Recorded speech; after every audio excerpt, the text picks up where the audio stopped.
Geography के बारे में बात करेंगे। हम सिस्टमेटिक वे से पढ़ेंगे। सबसे पहले हम उत्तराखंड की ज्योग्राफी पढ़ेंगे, फिर उत्तराखंड की हिस्ट्री पढ़ेंगे, फिर पॉलिटी पढ़ेंगे। ऐसे ही उत्तराखंड धीरे धीरे समाप्त करेंगे। ठीक है, आइए आज हम देखते हैं नदियों के बारे में। जनरली उत्तराखंड में 3 नदियां चलती हैं। सबसे पहली गंगा, ठीक है, फिर काली नदी और फिर यमुना।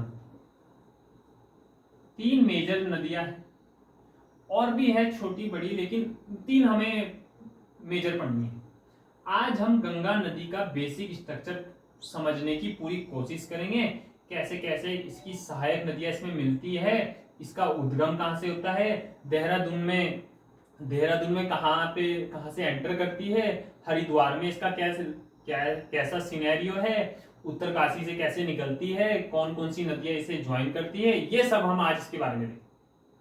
राष्ट्रीय नदी का दर्जा कब इसे प्राप्त हुआ, राज्य में कितनी इसकी लंबाई है, ये सब विषय में आज हम देखेंगे।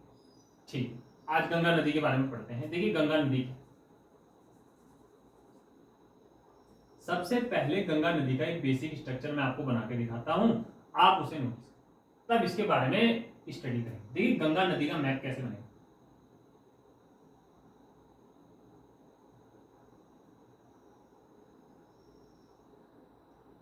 ठीक है, ये आपका है उत्तरकाशी,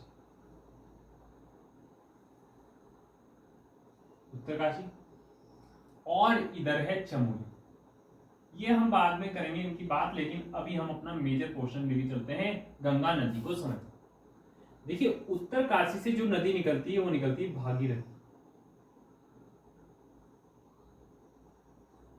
भागीरथी, और चमोली के संतोपत ग्लेशियर से जो निकलती है उसे बोलते हैं अलकनंदा।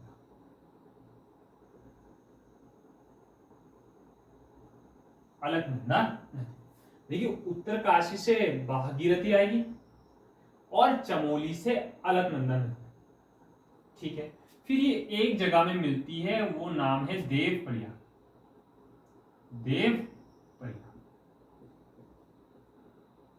ये है टिहरी में। ठीक है, सबसे पहले भागीरथी कहां से निकलती है, उत्तरकाशी से। भागीरथी खर ग्लेशियर यहां से निकलती है, ये उत्तरकाशी से निकलती है भागीरथी नदी। फिर इसकी भी सहायक नदी है, भिलंगना है, दूधगंगा, धर्मगंगा, बालगंगा, ये सब इसकी नदियां हैं, लेकिन हम वो भागीरथी वाले पोर्शन में पढ़ेंगे। आज हमारा मेजर पोर्शन है, जो मेन टॉपिक है वो है गंगा नदी। बस गंगा नदी को समझना है, उसके बारे में इंफॉर्मेशन कलेक्ट करनी है और कहानी खत्म। भागीरथी को हम कल को देखेंगे, अलकनंदा को परसों को देखेंगे। धीरे धीरे उत्तराखंड की जितनी भी नदियां हैं वो सब खत्म कर देंगे। और मान के चलिए कि यहां से अगर आपने उत्तराखंड की नदियों के बारे में स्टडी कर ली तो आपका एक क्वेश्चन तो बन के रहेगा। और हमेशा ध्यान रखिए कि बूंद बूंद से सागर बनता।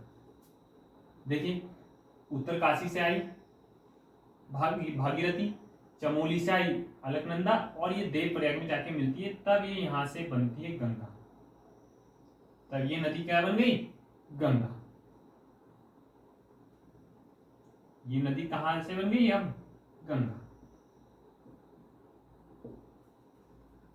राज्य में गंगा नदी कहां से बनती है, देवप्रयाग के बाद जब भागीरथी और अलकनंदा नदी मिलती है तब गंगा बनती है। अब भागीरथी को एक चीज और बोला जाता है, भागीरथी को बोला जाता है सास, क्योंकि ये बहुत हल्ला करते हुए आती है। और अलकनंदा को बोला जाता है बहू, क्योंकि ये बहुत शांत सुर में आती है। ठीक है, और आगे बढ़िए। गंगा नदी, ये इलाका पड़ता है पौड़ी।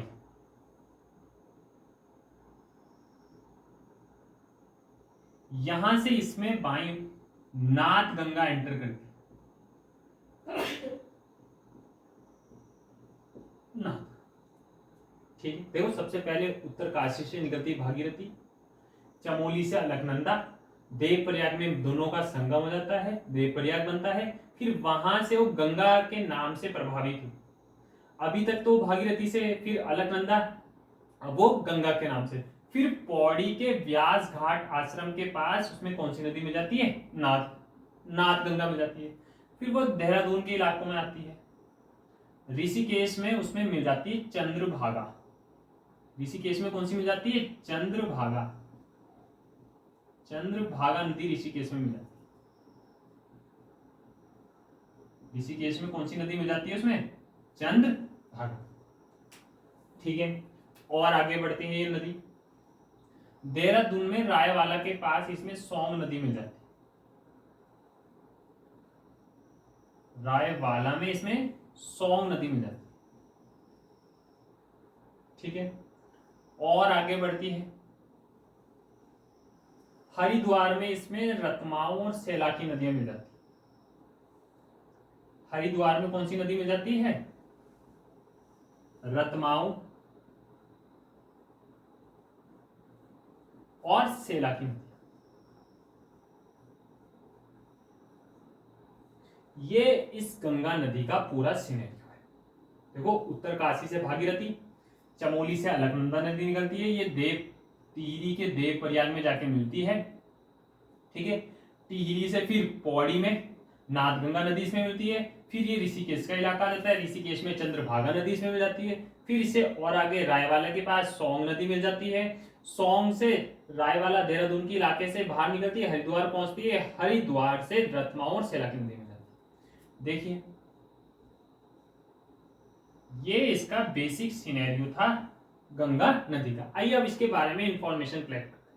सबसे पहले तो क्वेश्चन यही बन जाता है कि गंगा नदी का, क्वेश्चन सुनिए, गंगा नदी का उत्तराखंड राज्य में कितने जिलों में प्रवाह होता है? तो हमने क्या बोला था? देहरादून से हरिद्वार तक। तो कितने जिले आ रहे? सॉरी, देवप्रयाग से हरिद्वार तक ही गंगा माना गया है। तो सबसे पहला कौन सा आता है? टिहरी। प्लस टिहरी के बाद कहां पे जाती है? पौड़ी। पौड़ी के बाद कहां पे जाती है? देहरादून। और देहरादून के बाद हरिद्वार। मतलब 4 जिलों से होके प्रवाह होके गंगा नदी गुजरती है। ठीक है, और आगे राज्य में इसकी लंबाई कितनी है? एनसीईआरटी आधारित में बहुत बात कर रहा हूं। देवप्रयाग से हरिद्वार तक इसकी लंबाई है 96 किलोमीटर। ठीक है, और आगे बढ़ेंगे। अब गंगा नदी तो पूरे भारत में फैलती है ना, तो भारत में इसकी कितनी लंबाई है? तो भारत में इसकी लंबाई है 2525 किलोमीटर। ठीक है, और आगे बढ़ते हैं। एक और टॉपिक इसका इंपॉर्टेंट है।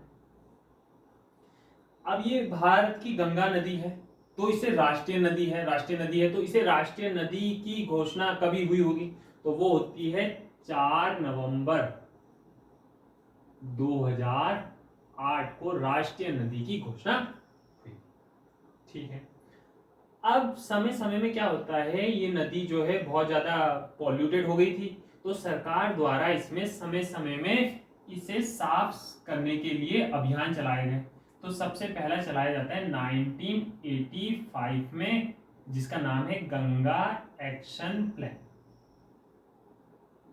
ठीक है, फिर उसके बाद मोदी सरकार द्वारा 2014 में नमामि गंगे प्रोजेक्ट, नमामि गंगे प्रोजेक्ट इसमें चलाया गया। ठीक है, ये पूरी कहानी थी गंगा नदी।